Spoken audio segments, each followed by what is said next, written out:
don't give a fuck what you think, bitch. Your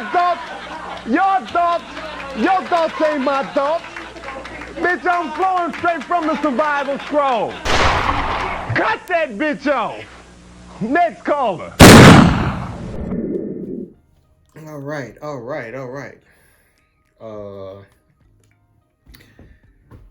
Today I'm not gonna do a book review. I'm reading this book called Lolita, and it's just sick.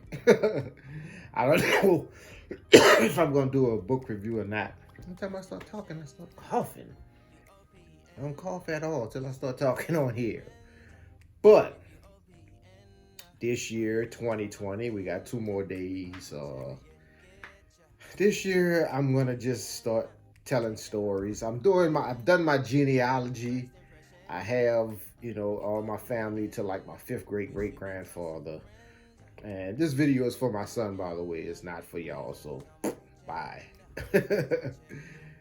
And I just want to start telling some stories, I think you'll be able to watch this one day when you're my age, and, maybe my grandkids will be able to see this, and they can see, what that I believe or what that I do. I've been doing my genealogy for over 10 years now.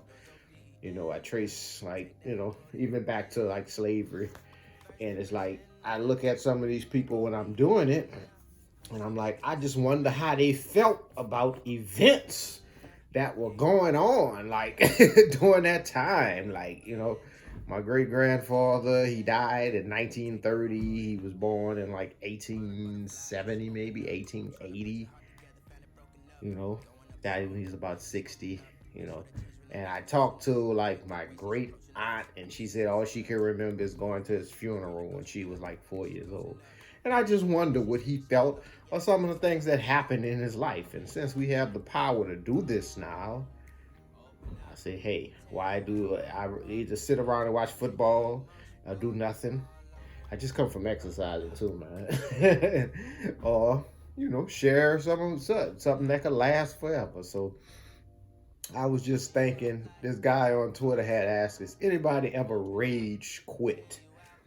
And it brought me to a story, 2015, about a few months before my oldest son passed. I was working on a boat. I was in Providence, Rhode Island. We were going from Jacksonville, Florida, all the way to Providence, Rhode Island. I mean, we were stopping at every city in between: New York, Baltimore, the scariest place I've ever been, Darien, Georgia, because there's islands on the East Coast. You can't see it on the map, but there's little islands if you're going on a boat. So I'm in Providence, Rhode Island. I had been on this boat. It was supposed to be 12 weeks, American Cruise Lines. We actually sued them, and we got a check about 2 years later because they was paying us below minimum wage or something. But anyway, American Cruise Lines went there. I mean, some of the people that are on that boat, I still follow them on social media. I met some it was the first time in my life that I had met people from up north. And I met a guy from Massachusetts. I still talk to him, little Justin. Met a guy from Portland. I had never really met people, in close quarters from those areas. So shout out to Nathan Hansen if you ever see this. But we on the boat. We're going from North Carolina, South Carolina, up and down the coast. I was supposed to do it for a whole summer. And I think it was oh my God, it was the Father's Day weekend. We had one chef. He was laid back. I was working in the kitchen. Then we get this new guy, and he's basically telling us, no, y'all not taking the breaks where y'all used to. When y'all break time, y'all need to come here. And he was just changing everything up. We working 7 days a week, 12 hours a day. I was done. I was ready to go home. I was gonna hurt this man. So I just got up and left. I didn't tell him nothing. I went, shook everybody's hand. Had this little dude from Atlanta that I was cool with, and I just shook everybody's hand. Some of the girls, I still, I had talked to them later, whatever, still had the information. This when I was on Facebook, and I talked to them, and I was like, man, I gotta go. They was like, man, we gonna miss you. You know, we'll never forget you. I said, yeah, you know, it's 2015 at the time. You got social media, and like I said, there's still a few of them that I still keep up with.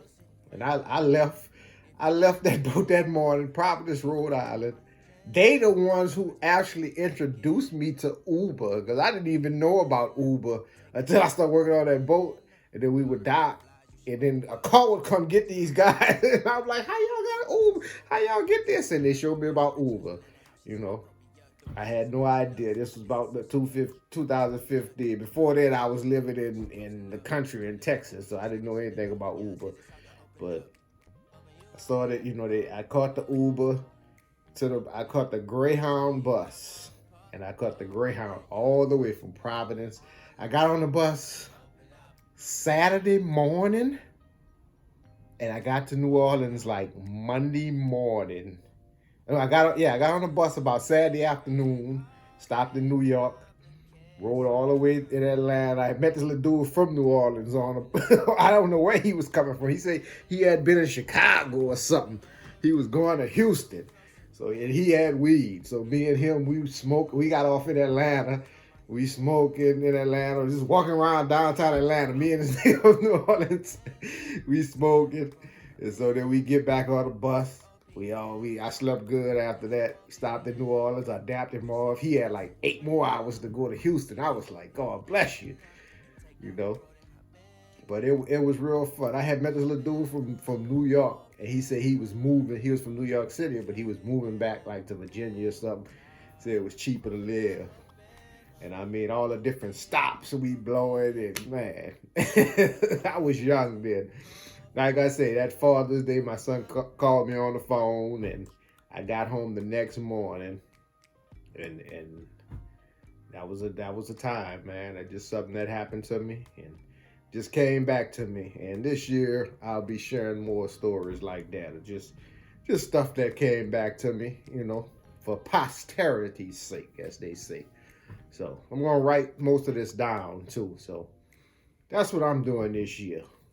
Happy New Year.